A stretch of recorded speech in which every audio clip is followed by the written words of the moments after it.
It's time once again for the City of Maple Grove Report. I'm Dave Kaiser from CCX Media. Thanks for joining us once again. Joined by Heidi Nelson, Maple Grove City Administrator. Welcome once again, Heidi. Thank you. We've got an hour-and-a-half meeting to talk about with some fun at the beginning. Lots of people in the audience. And then a few developments that we've talked about before. Also lots of notes of things happening in the city, so stick with us for that. Let's begin with a few items from consent on the October 3rd meeting. We had two that were pulled. The first is a lemonade stand, and the story even got better. Yeah, so we, a couple meetings ago, had two young men in from the Maple Grove area that had a lemonade stand in support of the K-9 program, and they had raised, you know, a few $100s or so, and then they continued that lemonade stand and raised over $900. So they brought those rest of those funds in, and so this was to acknowledge they raised $1,034 for the K-9 program. So we're just really appreciative of that community support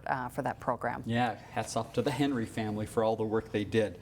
Next, proclamation declaring October as Domestic Violence Awareness Month, and also something called the Purple Patch Initiative. Tell us more about both of those. Yeah, so in Maple Grove and around the country, October is Domestic Violence Awareness Month, and so this proclamation was in an effort to recognize that. And we have a few things that we're doing this month, and we do try to highlight this in the community every October. But we have, of course, the Purple Lights Initiative. So you'll see the front of the government center lit up purple throughout the month of October, and a number of other businesses throughout the community as well.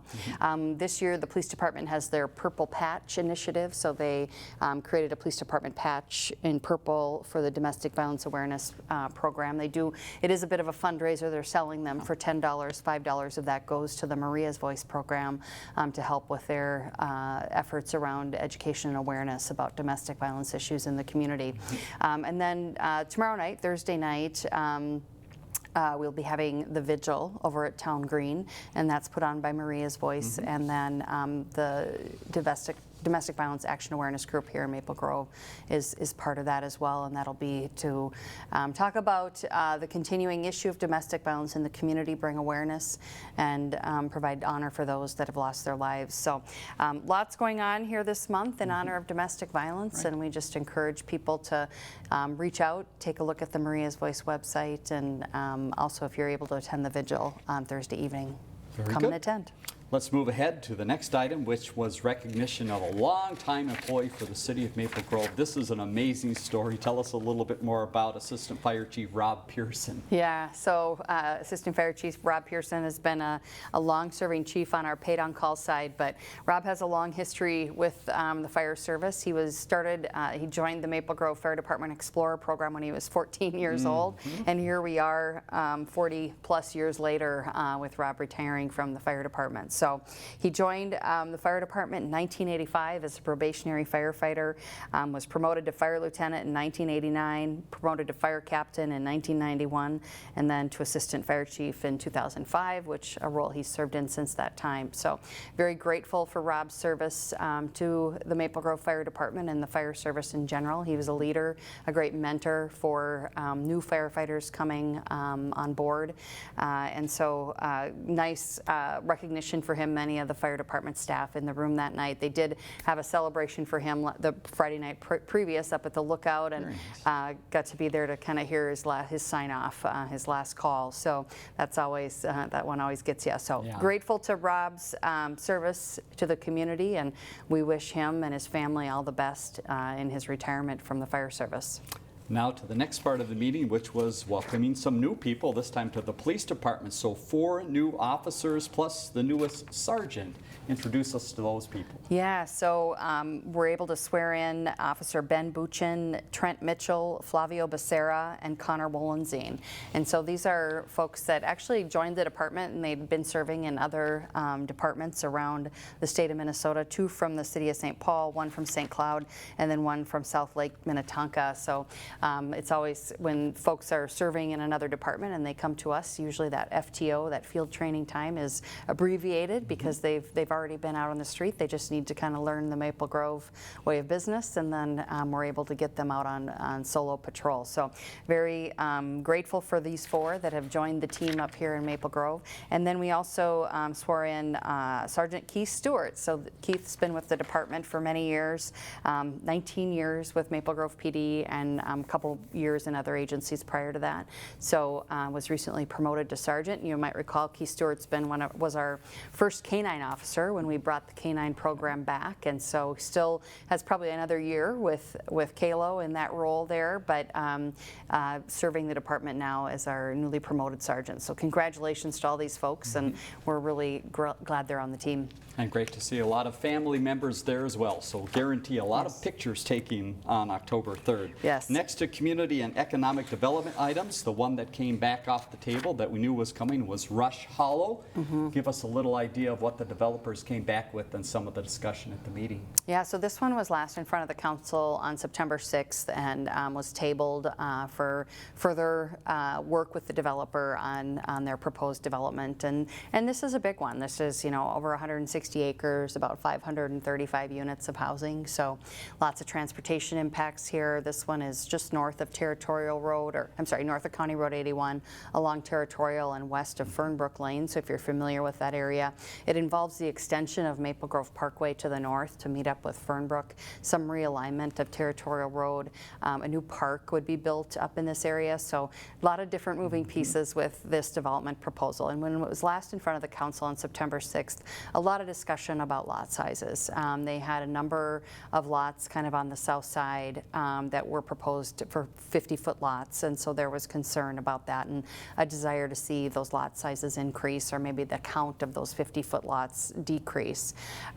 So developer kind of went back to the drawing board. There was also concern about the number of access points down to Territorial Road, and that maybe there would be a need for an additional access point.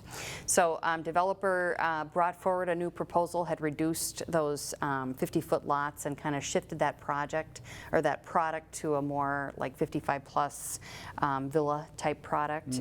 So reduced about 35 of those 50-foot lots, reconfigured things a little bit, added in another connection to Territorial Road, addressed other questions of the council around snow storage, those types of things. So I think the council in general felt that the developer, heard them and was responsive to them. And I think kind of where the plan landed is generally consistent with what the master plan was for that area. So this one did gain approval. With this, there was some rezoning that needed to happen, as well as a comp plan amendment, because this is an area that had been targeted for development further out in the 2030 to 2040 timeframe. A number of lots had been acquired by a developer, and a request to advance that, and so that requires a comp plan amendment in terms of the staging, the timing of that land being available for development. So this one did get approval after a little bit more discussion and response to questions from the council and kind of those shifts that the developer made. So we'll likely even maybe see some grading out there later this fall. Okay, very good. Next up, a report of what's coming up in community and economic development. They have a planning commission meeting coming up on October 10th. Looks like a rather light agenda there. Yeah. And Main Street we talked about as well. Yes, yeah. So October 10th planning commission, we have a small subdivision request up off of Yellowstone, kind of on the northwest corner, north of Rush Creek Elementary up there. So that will be the only item for planning commission. And then, yeah, we're planning a ribbon cutting for the Main Street refresh on October 24th in the afternoon. I know invitations have just gone out, and some information will be posted on social media about that. I think it's around 4 o'clock in the afternoon or so. 4:15 for the program. Event 4 to 5, 4:15 for the program. So there's a lot of work still being done out there, a lot of things to wrap up. I just drove by there on my way over here today, and I thought, I hope we make it to the 24th. But things come together pretty quickly at the end of a project like this. So we're looking forward to that on the 24th, and that kind of refresh look out there on Main Street. It does look real sharp with those new sidewalks and kind of the pavers that were sort of crumbling beneath our feet out there gone away. So we're looking forward to that. A lot of work into that project, and the weather was cooperating to make sure that that gets done. we hope the weather cooperates this Saturday, the 8th, as we're recording this, because that's the big day for cleanup in the city. And Ken Ashfield in engineering talked about this big event. What should people put on their calendar and why? Yeah, so Saturday, October 8th, residents can dispose of items from 8 a.m. to noon at the Maple Grove Public Works facility, and that's at 9030 Forest View Lane.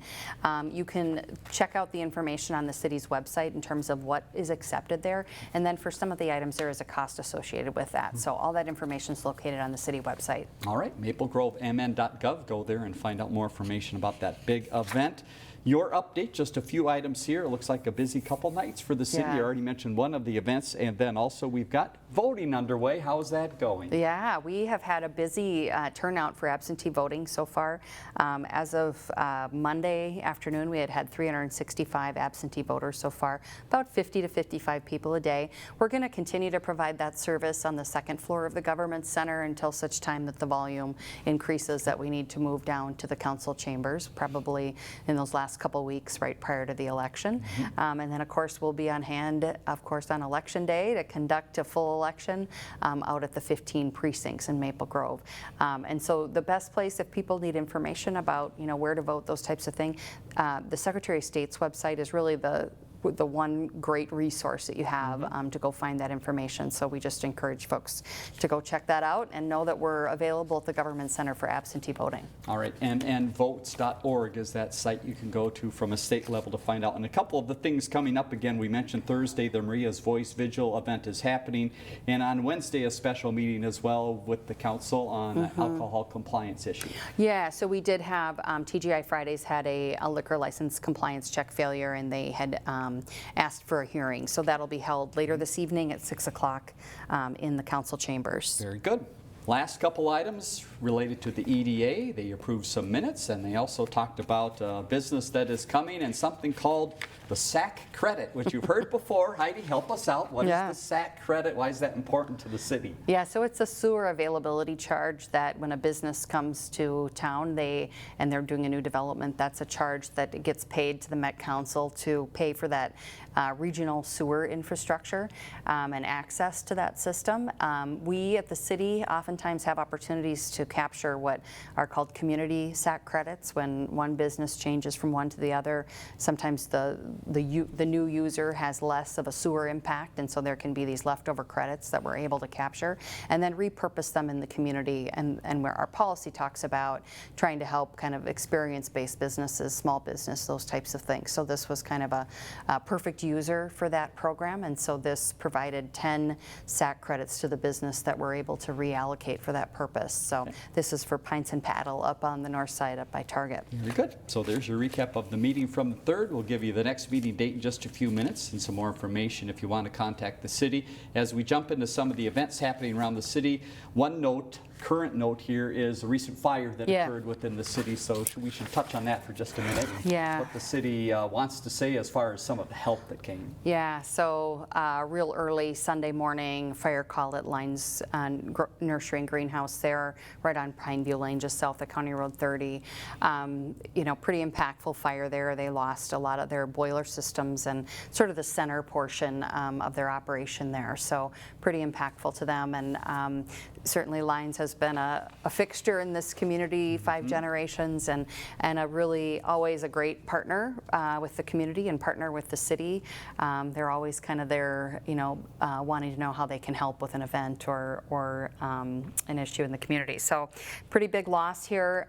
We were grateful to see that they were able to have so much community support come out on Tuesday morning. They lost their heat source for their greenhouses, so they had a lot of poinsettia plants sitting in those greenhouses that, it's going to get cold here later this week, and so they needed to get those moved into an area where there would be a temperature-controlled greenhouse situation. So I know that they were able to work with, I believe it's Green Valley Nursery up in Ramsey, and get all those plants moved, but it was really kind of a all-hands-on-deck type effort, and I've seen numbers that they had about 300 people from the community show up and kind of do the pass the plant and get them loaded on trucks. So really great to see this community show up for this business.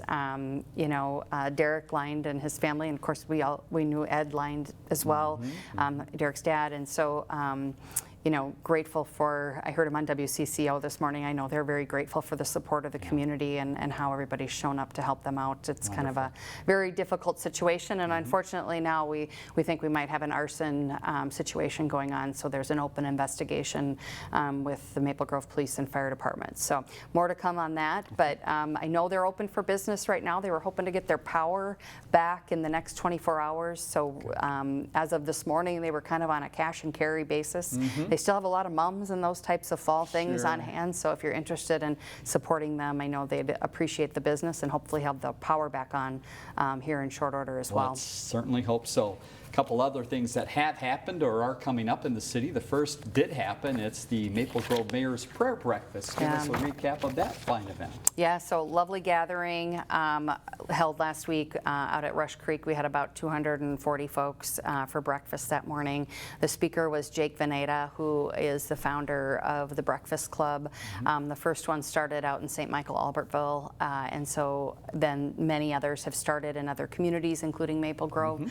And it's just it's a resource for kids to go in the morning and be part of kind of a church community there. So Jake spoke to the group that morning. We had some great live music and a great breakfast, and so we were really grateful for the turnout there and the participation of the faith community from all the faith community in Maple Grove. We will be returning to the May schedule for in time, kind of more in timely with the National Day of Prayer, and that'll be the first Thursday in May. So we'll turn to look to start planning again for the spring here in short order. Always a great event. Let's talk about some recent activities with businesses and some development in town. The first is Bottineau Ridge. This is phase number 3. They just keep moving along. Yeah, so we were able to celebrate their grand opening of their third building, kind of their final building on the site there on October 3rd in the afternoon, Monday afternoon. Housing Commissioner Jennifer Ho was there to celebrate with the group. Some funding from Hennepin County that came to the table. Commissioner Kevin Anderson was there. So this is a nice, beautiful project. John Duffy does a great job building really quality housing for the community, and it's a workforce housing project. A lot of families living there. This was another 50 units, so all in there they have about 150 units, and as you drive by, nobody can tell the difference between any of those buildings over there, and that's credit to John Duffy and his team and the quality work that they do for the community. So good to have that building open and serving the community. Another new event coming up is the October 12th grand opening ribbon cutting for Beehive Homes. This is an expansion going on. Yeah, so this is just west of 94 on Weaver Lake, kind of south of Boston Scientific there. Beehive, it's a memory care facility. They had done their first phase of their project a few years ago, and now just are adding on. They had always planned for phase 2 there for additional units, and so that's complete, and so we'll be there on October 12th celebrating that. And then recently Athleta opened at the shops at Arbor Lakes, which I know is a favorite of many, so good to see new retail coming to the shops as well. Let's talk about the Community Center project. That will be something that will be on the ballot as you head to the voting booths in November, or ahead of that in absentee voting. What is the update there, and again, what's the website that people can find out more information? Yeah, so growingtogethermaplegrove.org, wealth of information there. There's a frequently asked questions, information about the plan, information about how the local option sales tax funding source would work. So we really encourage folks to visit that website, before they go to the polls, so they have the information that they need. We have been out presenting to a number of different community groups, and we're continuing to be willing to do that. So if you have a community group that's interested in a presentation, please feel free to reach out to the Government Center, and we can arrange that for you. One more note on the elections. We do have City Council candidate information available on the CCX Media website there. I believe we probably have a link on our website to that as well. Perfect. But lots of good candidate statements there for folks to check out. And then if you're interested, the Secretary of State's office has information about those candidates, and a lot of them have either a website or information that you can access there on the Secretary of State's site as well. As we're talking to you today here on the 4th, we're in the middle of a week. It's called Light the Night. Tell us about this grand week that we're in the middle of. Yeah, October 2 to 9 is the week that we recognize Fallen Firefighters Week in Maple Grove. And it's an opportunity for our community to show support for the families of fallen firefighters. And so you might see red lights around town. And this, of course, always has special meaning to us with the loss of Captain Mike Piter on our paid-on-call site. He was also a full-time St. Paul firefighter, and so his family lives here in Maple Grove, and we still see them and interact with them, and it's always a good recognition for Captain Piter and his family as well. And following that week, we have another week to keep thinking about fire prevention, and this is Fire Prevention Week. Give us some of the highlights of this year's event. Yeah, so October 9th through 15th is Fire Prevention Week. This year's theme is Fire Won't Wait, Plan Your Escape. Encourages residents to create a home safety action plan, and there is an article in the newsletter about this. And I think, you know, when a fire happens like the line situation, it's always just a good reminder that, you know, fires happen from time to time in our community more often than you might think. And so I think it is really important that families really pay attention to, are those smoke alarms, you know, refreshed? Do they need to be replaced? Do they have batteries? Carbon monoxide detectors, those types of things. And then what is your safety plan at your home? Because these things do happen, and we just want to make sure folks are prepared, and this is a great week to focus on that. All right, again, city's website, more information about that, maplegrovemn.gov. One more item related to fires and burning. This is burn permit time. Yeah. Why should residents get up and do that quickly? It's an easy process. Yeah, so it's that time of the year where backyard bonfires, it's getting to that type of temperature where that's a fun thing to do. So just a reminder that we do require a permit for any recreational fire in Maple Grove. They're free. You can just go online and apply, and our goal here is really public education to make sure folks understand kind of what the limitations are with recreational fire, so that we don't have those types of fires get out of hand and cause problems in a neighborhood. So, and then just as a reminder, recreational fires are not acceptable for disposing of yard waste, leaves, brush, those types of things, and we encourage folks to use the Maple Grove Yard Waste site up there off of 610. Great idea.